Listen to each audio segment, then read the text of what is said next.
people, internally and internationally displaced, including neurologists and their patients. Almost immediately, we heard an outpouring of support from the neurology community. And in general, there was a common theme. What can we do? And we have done things to respond, but that is still an open question and is really the main topic for our discussion today is what can we do as neurologists to help in times of global crisis? We have a wonderful panel here today with a diverse background of different experiences, not only in the recent crisis, but also in international and global health. And we'll have a discussion that will be focused on how we've responded and might help neurologists and patients affected by the Ukraine crisis. But we know this is not the first crisis, this is not the first disaster, nor will it be the last. So we've asked ourselves, when do we do this? How do we help? When should we help? When shouldn't we? And how can we be most effective as an organization? So we'll have time for discussion this morning. We will save a few minutes at the end for questions, comments, experiences from you in the audience. We'll have you, when we get to that point, raise your hand and we'll have folks bring you microphones. This is going to be an open, honest, and informal discussion. I'm looking forward to hearing what our panel members have to say. And this is a serious topic. As wonderful as this has been, for the first time in 3 years to come together as a specialty, this is a difficult thing to talk about. But my hope is, when we leave here this morning, you will be just as inspired as I have been by the stories of courage and heroism from our colleagues who have been affected by this. So we'll introduce our panel. I'll start. My name is Lyell Jones. I'm a neurologist in Rochester, Minnesota, and I serve on the board of directors of the American Academy of Neurology as the chair of the Quality Committee, but I'm here today in my capacity as the chair of the Ukraine Crisis Response Work Group, and looking forward to moderating this discussion with our esteemed panel.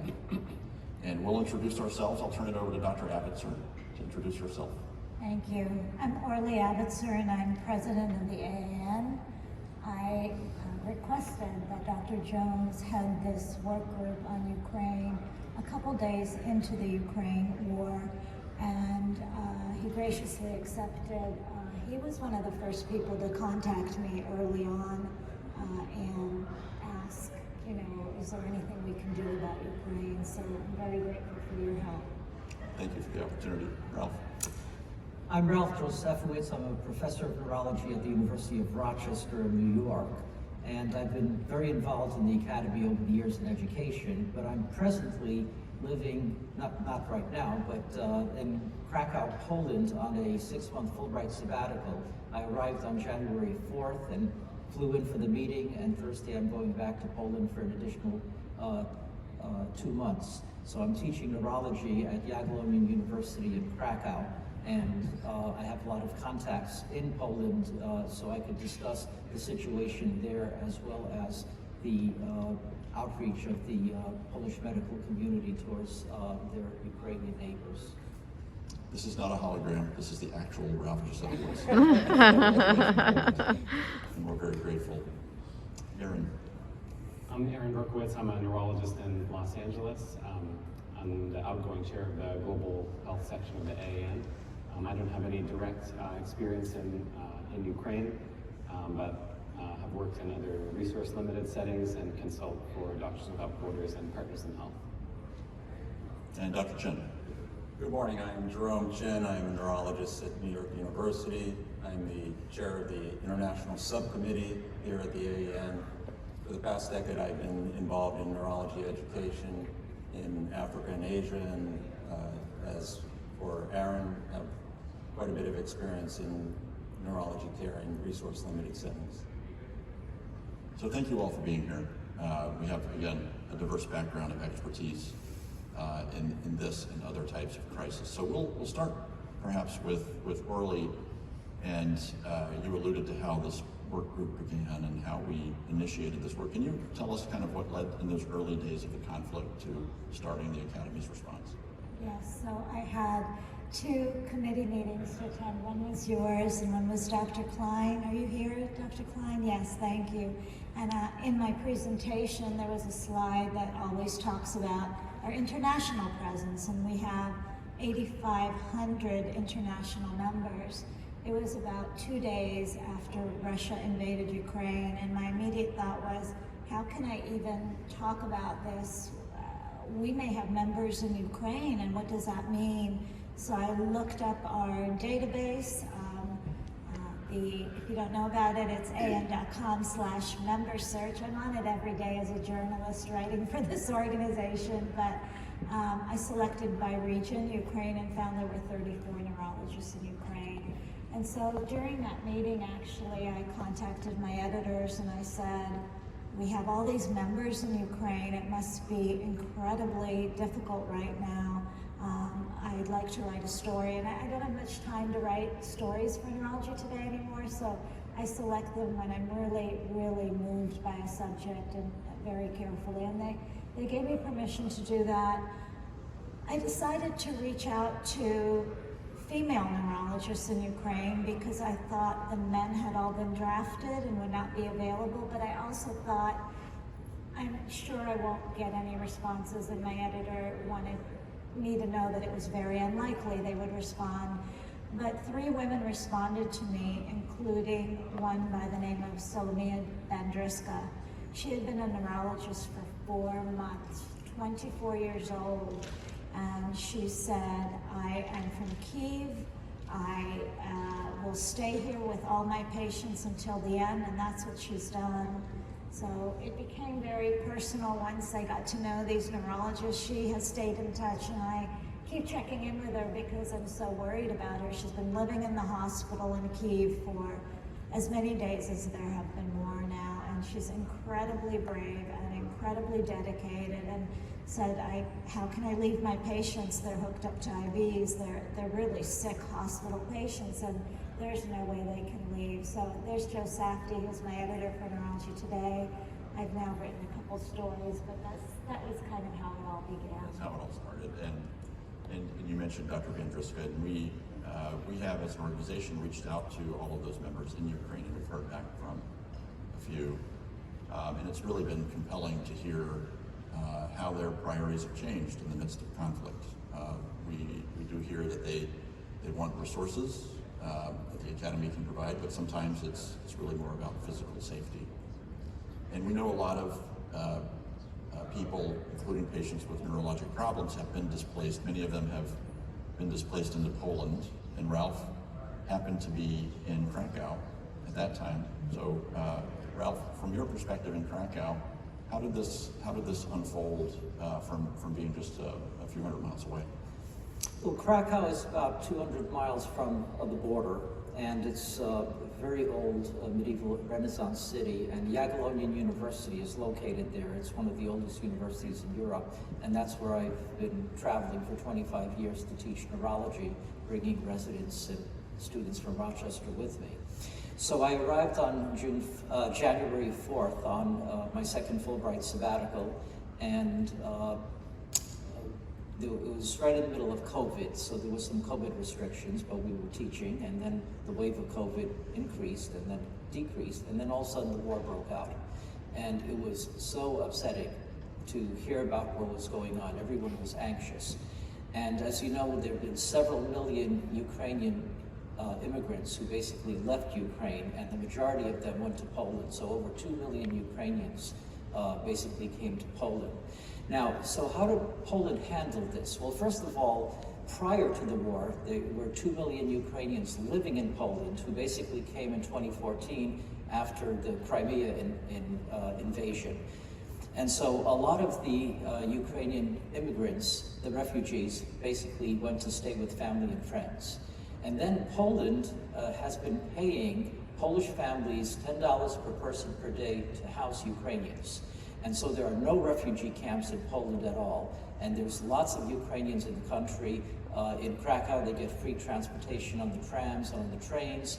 There's a huge outpouring of support. Churches are collecting backpacks and school supplies.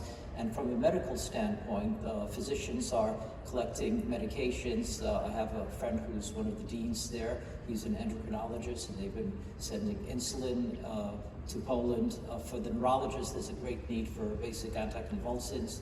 And there are organizations in Poland that basically collect funds as well as medications to send over. And the main point that they send it through is in southeast Poland, in Przemyśl and in Rzeszów, which is very close to the border and is very close to Lviv. And so that's how the supplies have been getting through. As far as the Ukrainian neurologists, I haven't had any contact with any of them, but I know that the Polish community has been very supportive of them. So the situation is, Poland is, you see Ukrainian flags every place, the benefit concerts, and the Poles are absolutely in full support of the the Ukrainians as well as the Ukrainian refugees, and doing everything they can to help the patients and the physicians in Ukraine. Thank you, Ralph. And I think one of the things I've been impressed by, and a little surprised by, frankly, is the number of close and sometimes more distant personal connections our membership has to Ukraine and Eastern Europe. And I think a lot of the outpouring of support and some of the individual efforts to support neurologists and patients with neurologic disease in the region has come from that informal network of neurologists. And we might ask Dr. Avitzur to speak to some of those, because she's just recently written about that in Neurology Today. As a work group, when Dr. Avitzur founded our work group, we tried to identify what we could do as an organization to support those in need. And our focus has been on neurologists and patients with neurologic disease. And I'll be very frank, it's been very difficult. It's a region that has very disrupted infrastructure. We have been able to direct members and some of our organizational partners to where they can donate monetary support and supplies for patients who need help in the region. We have, with our publishing partner, made available at no cost some of the academic resources and publications from the American Academy of Neurology to members in Ukraine. And we've had discussions about, for those who have decided to leave Ukraine, what can we do to help them reestablish themselves elsewhere? So these are all very preliminary this early in the crisis, but it's been instructive to us how challenging this is. And in this, I'll foreshadow a topic we'll come to in a minute. When we see these crises in the future, what should be our threshold? What should be our criteria for addressing them? And what have we learned from this? So, and I'll come to Dr. Berkowitz here. When we think about global health, and we think about your experience, particularly with global health, and the challenges that patients may experience when they are internally or internationally displaced, whether it's by conflict or by natural disaster, what sort of challenges do we expect patients to experience? Yeah. Excuse me, thank you. First, just want to say thank you to Dr. Jones and Dr. Avitzur for the work that you've done to engage in this and with our colleagues in Ukraine. And so I'll cite my late mentor, Dr. Paul Farmer, who unfortunately passed away just a few months ago, and had pithy ways of summing these sorts of things up, and said the challenges essentially fall into the 5 S's, and those are staff, stuff, space, systems, and social supports. So whatever the conflict and whatever the medical specialty, things considered to be divided into those categories of challenges. And so how to address them, I think it's important to engage with local experts, as the AAN is doing with neurologists within Ukraine. And so many have contacted me, since I do some neurology consultation for Doctors Without Borders, and asked, can we send anti-epileptics, can we send equipment? When I asked my colleagues who have experience on the ground in Ukraine with Doctors Without Borders, been there for many years, as there's been lower level conflicts in other regions and difficulties treating tuberculosis and other issues. They said, don't send medicines, don't send equipment, just send donations, because they have the local expertise and know how to maneuver and get things, and they can't use often donated medications because they can't certify where they've come from and have well-established mechanisms and routes to make some of these things happen. Interestingly, so my work with Doctors Without Borders has always just been through telemedicine. Even before the explosion in telemedicine in the last few years, I've never been deployed to any of their sites because what they mostly need on the ground, particularly in these situations, are frontline workers such as surgeons, emergency medical practitioners, and primary care.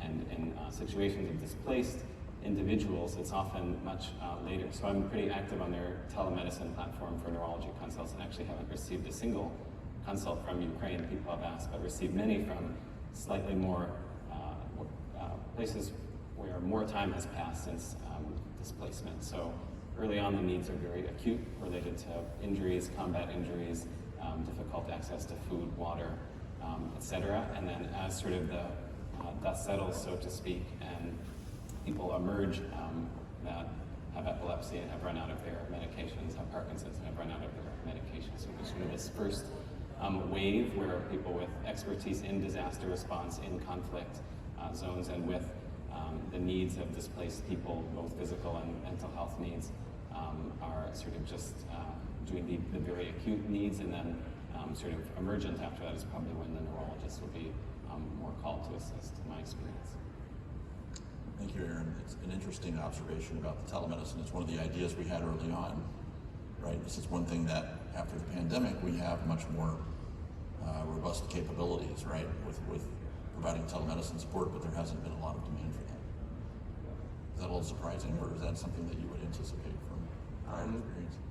Yeah, I think some people have asked, when people think about global health, they don't usually think about neurologists, right? Because we're, stroke aside, often not running into the fire. We're dealing with more chronic conditions, and the model people often think of the sort of Doctors Without Borders, driving through the combat zones to do amputations and take care of their most acute needs, often not thinking about neurologists in those settings. And I think that's relatively accurate, and it's sort of probably an emergent wave after that when people are not in the process of being displaced, but are then displaced and able to focus on some of the more chronic needs at those times. So you mentioned insulin, and when I've been reading some about Doctors Without Borders work, that's one of their main priorities, in addition to sort of combat-related issues, is just getting insulin because of the acute need if you run out of it. And for some other conditions, such as the ones we might think about, epilepsy being probably, management of epilepsy being one of probably the most common questions I get from these types of settings. I'm guessing that will be probably a little bit in the future as people settle where they're going to be displaced and realize they don't have access to the care they have or the medications that they have. Very good, thank you, Aaron. Dr. Chin and I have had a couple of discussions about, in his capacity as chair of our international subcommittee, about what the Academy can do to help members and patients. But we've also heard from members. What can the members themselves do? And that's Jerome and I have talked about that. It's a complex topic. How can members directly help? There's no easy answers to that. But Jerome, do you want to share any thoughts that you have about how AAN members can help directly in this crisis?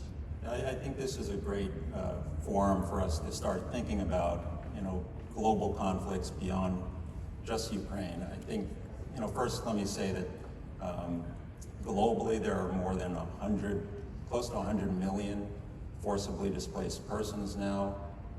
When you add the 10 million from Ukraine, there are more than 30 million refugees. And this spans the globe, including Ukraine, Syria, Afghanistan, Yemen, the Sahel in Africa, Venezuela. So, we all feel a lot of compassion for the people who are suffering.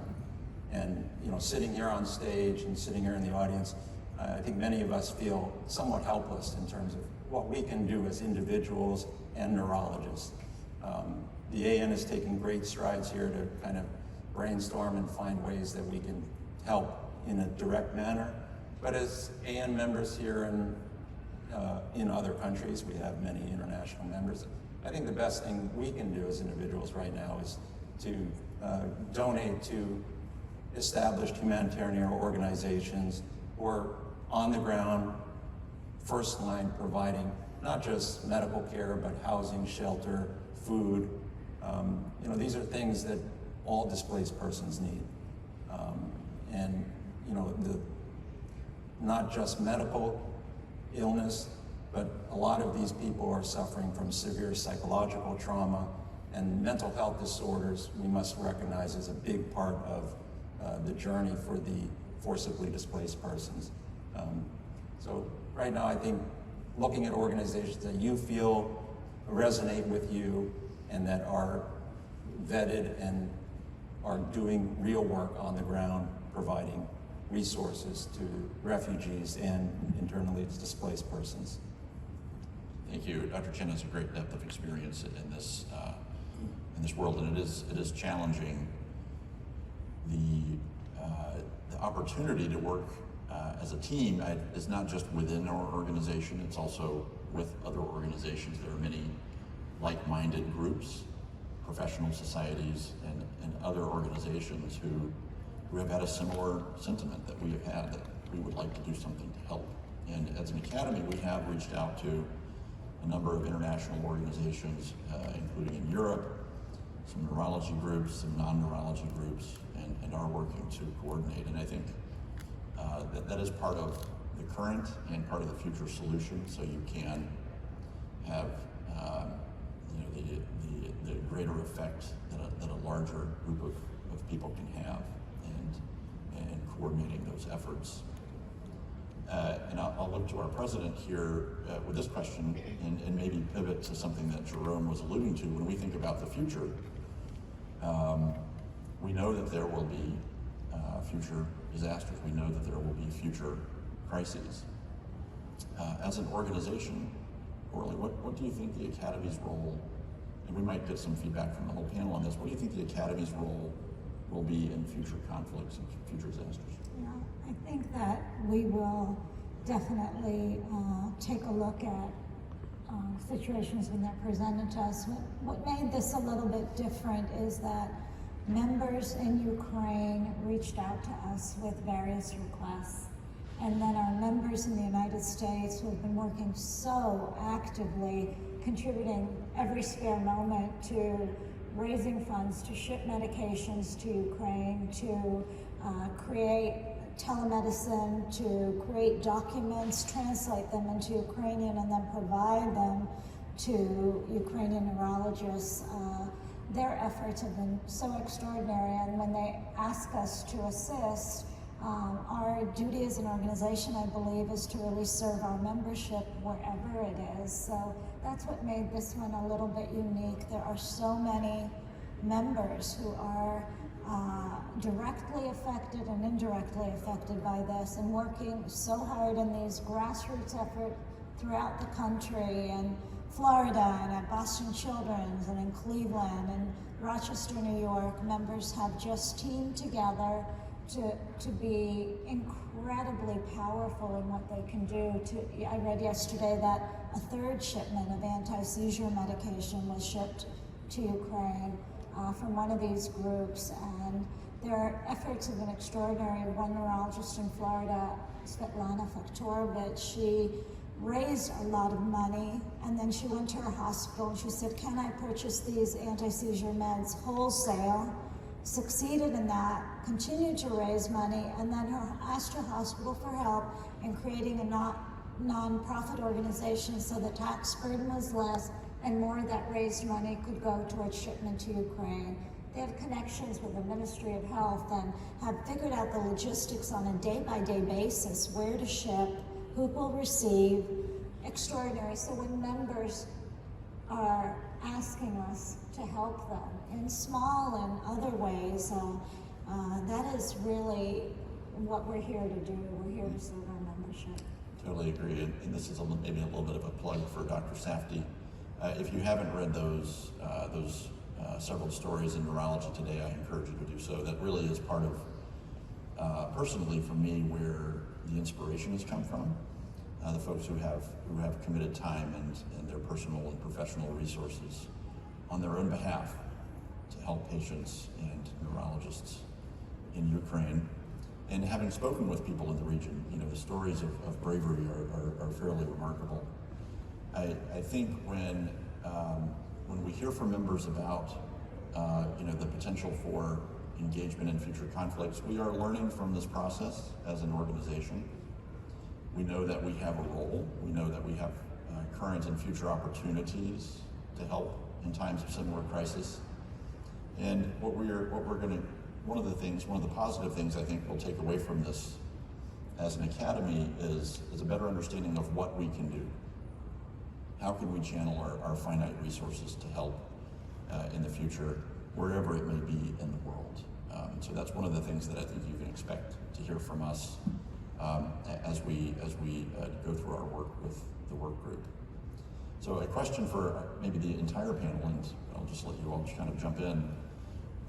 For members, again with that forward-looking posture, for members who want to be involved in global health, whether it's neurology specific or in other capacities, what can members do? I see Dr. Berkowitz is nodding the hardest, so why don't you take that? Nodding, waiting to hear others' opinions. Well, yeah, it sort of depends on, I guess, the level of training. I think we had for the Global Health section meeting yesterday morning, and it's just sort of an open session to see what people would want to talk about. And most of the attendees were trainees at the trainee level, asking what they can do, how they can participate, and which is always inspiring to see. But trainees also asking the question, what can I actually do, knowing that I'm a trainee and have an impulse to help, but knowing that at the trainee level there might not be much that I can do at this stage, and feeling some conflict about if I would go to such a place, would my plane fare donated actually provide more than my physical person going there and learning about this work. So it's been very inspiring to see a lot of students and trainees who will speak to that level, and others can speak to other levels of engagement. I'm interested in being involved in some way, and yet acknowledging that at this stage, not only not having perhaps the neurology expertise to engage, but having the type of expertise to work in a conflict zone or consult to an organization with expertise in that area, how to channel that energy and empathy. And so one thing I've seen some students do and have been involved in is just try to think about fundraisers, as the AAN has done with some of its members, knowing that we want to help, but we probably wouldn't be of much service trying to go. And there are local experts on the ground, both Ukrainian and organizations that have been there for some time or know how to arrange some of the very complex logistics that were alluded to. And while it doesn't feel as direct, and the empathy might feel that it's sort of evaporating into abstractness, it can actually have an incredible impact. And some students we worked with did sort of some online programs to raise funds, and I think in the end they did feel a lot of gratification to be able to raise funds, choose the organization they would go to, and know that through their efforts they were helping, albeit in a less direct way. Thank you, Aaron. Thank you. Jerome? I think a great way to get involved in international work in global health is to connect with people who are doing it, like Aaron and myself. I've been taking NYU residents for the last 5 years to Uganda and Tanzania for clinical rotations, and many of them have expressed interest in continuing that work after their training. So, getting your feet wet, you need a mentor, and finding someone who's, it's a small group, but finding someone who's experienced and can supervise you, because global settings, it's a completely different epidemiological spectrum of disease, challenges. Often we have no CAT scan, and we have to really, use our clinical skills, and as I say, use the tools that are available in the toolbox. I want to pivot back to your question about what more the Academy can do looking forward into the future. I think it's important to recognize that a large number of forcibly displaced persons are living in permanent settlements, especially in Africa, that they're there for many, many years, or they're in temporary refugee camps, whether it's in Syria or Turkey or Lebanon. The Ukraine situation is a little different, where the refugees are being assimilated into communities, into temporary housing, but refugees who are under the UNHCR mandate, their access to specialty care is close to zero. I mean, it's very limited because of funding. UNHCR prioritizes primary care, maternity care, and we don't know a lot about the neurological diseases that are affecting refugees. There's not a lot of studies being done, and the information is limited. What we do know is that for refugees, getting a neurological consult is very difficult because someone has to pay for that.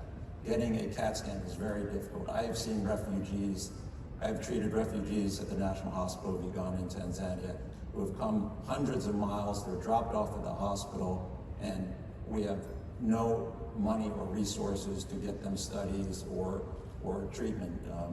So I think, thinking on the big picture, if the AAN partners with the WFN, the EAN, even other neurological societies to create some type of mechanism to facilitate neurological care for refugees, access to services, medications. The biggest challenge is medications and specialty care. So I think there's certainly an opportunity there because refugees are certainly suffering from neurological disease, and many of them are not being diagnosed or treated. Thanks, Jerome. Those are wonderful points. When we think about who will do this work in the future, this really is something that our trainees, our junior colleagues, this will be, I think, a facet of healthcare that becomes increasingly global. They will be part of the solution for that. I know Ralph, as a program director, has probably heard the same thing I have as a program director myself. The level of interest in global neurology over the last 5-7 years has really escalated among applicants, and hopefully, and Ralph, I don't know if you have any comments about that, hopefully that level of interest persists over time. No, I agree. Medical students and trainees really thrive for global experiences. I personally believe that every medical student and every resident should have an international medicine experience. I really don't care where they go, but it's very important to travel outside and experience a new culture, see how medicine is practiced, see what the needs are. Because when you come back, you have a completely different understanding. America's a large country and we're very provincial here because you could travel all around and not really experience anything different. But I think it's very, very important. In Rochester, we've been bringing all of our chief residents to Poland and also to Spain, and we have new programs in Peru and in Africa as well. And so all of our residents participate in some sort of an international experience. And I think once you have a group of young physicians who have this experience, then when you have these crises, you could basically address the issues. And the two main issues, I think, are on an individual basis and an organizational basis. The individual basis is basically people to people. In Rochester, we have a child neurologist who completed her residency training in Rochester, but she's Ukrainian from Kharkiv. And she right away started to work with some of our child neurologists, raising funds, working with local communities, and finding individuals in Ukraine, physicians, and figuring out how to get money and how to get medical supplies. So this is a people-to-people thing that works. The second thing, I think, is organizational, and what the AAN could do is to be a clearinghouse. So basically provide information of where to send the funds, find out what medications are necessary and how to get the medications there. And then also with teleneurology, doing consultations as Jerome mentioned, in these refugee camps where there's no neurologist, somehow figuring out how to do this. So I think the AAN could work as a clearinghouse to get the information, have our neurologists who are interested contact the AAN for information about how to deliver this care, and then do some of the coordination. But it really starts with getting the medical students and the residents out into the world to see what's going on. Because if you experience that, then you have a new understanding for what the problems are and how to deal with them. Thank you, Ralph. And as educators, I think part of our accountability is to help our learners prepare for a global future. So I think that's an excellent point.